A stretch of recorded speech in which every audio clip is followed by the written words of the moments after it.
సకల దేవత స్వరూపుడు శ్రీ షిరిడి సాయినాథ్ మహారాజ్ గారి పాదార విందాలకు శిరస్సు ఉంచి నమస్కరించుకుంటూ తెల్లవారుతూనే లక్ష్మణ్ జోషి పూజా ద్రవ్యాలతో మసీదుకు వచ్చి మౌల్వీల అభ్యంతరాలను పట్టించుకోకుండా బాబా పార్థివ శరీరానికి పూజ చేసి హారతిస్తారు.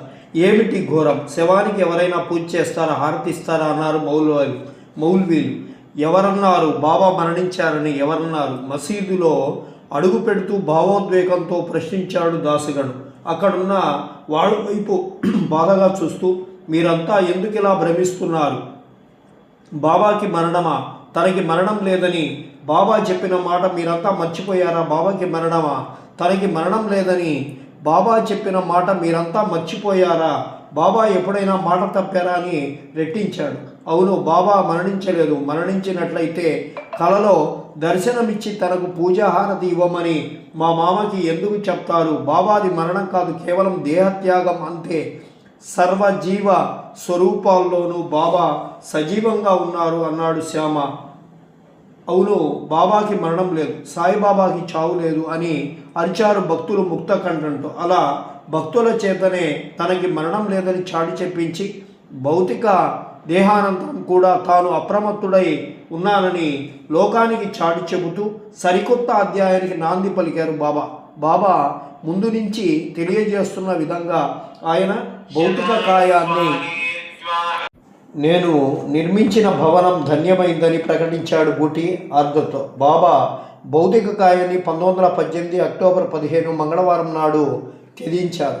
ఆ మరునాడు 1918 అక్టోబర్ 16 బుధవారం మధ్యాహ్నం బాబా భౌతిక దేహాన్ని ఊరేగింపుగా బూటివాడకు తీసుకొచ్చారు. ఆ భవనం మధ్య ఉన్నటువంటి హాల్లో మురళీధరుడి విగ్రహాన్ని ప్రతిష్ఠించడానికి నిర్మించిన మందిరంలో బాబా దేహాన్ని ఉంచి సమాధి నిర్మించారు. దానిపైన బాబా చిత్రపటం ఉంచి పూజ చేసి యథావిధిగా హారతి ఇస్తుంటే జై బోలో శ్రీ సాయినాథ్ మహారాజ్కి జై అని చెప్పి సమర్థ సద్గురు సాయినాథ్ మహారాజ్కి జై అన్న నినాదాలు ప్రతిధ్వనించసాగాయి. ఈ నినాదాలు ధ్వనుల నుండి శ్యామ పులకించిపోతూ, బాబా నా దేవా, పురాణ పురుషుడైన శ్రీరాముడు శ్రీకృష్ణుడు వంటి వారు నిర్యాణానంతరం వారి ఉనికిని ఎక్కడా చాటలేదు. నీ దేవా, భౌతిక దేహ త్యాగానంతరం కూడా నిరంతరం అప్రమత్తుడివై నీ భక్తులను ఆదుకునే గొప్ప వైశిష్టం నీ ఒక్కడికే బాబా, నీ ఒక్కడికే దక్కింది. నీ సమాధి మందిరం దర్శించుకున్న వారికి నీ అనుగ్రహం, నీ అభయం, నీ రక్షణ తప్పక లభిస్తాయి. ఇది సత్యం. నీ చరణాల సాక్షిగా ఇది సత్యం, ముమ్మాటికి సత్యం అనుకున్నాడు భావోద్వేగంతో మరుక్షణం.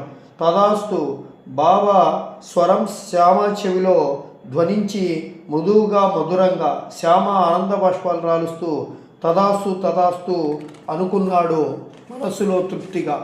బాబా భౌతికంగా నిర్యాణం చెందిన తనకి మరణం లేదు అని చెప్పినటువంటి మాట నిజం చేస్తూ నిరంతరం తన ఉనికిని చాటుకునే ఉంటున్నాడు బాబా. బాబా సమాధి